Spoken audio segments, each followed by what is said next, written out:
Ôi, ôi rồi, sao thông tin bây giờ toàn trộm cắp thế này? Ôi, thông tin bây giờ trộm cắp nhiều thế. Alo, bạn à?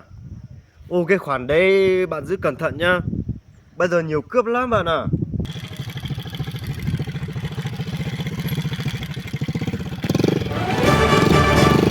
Ơ,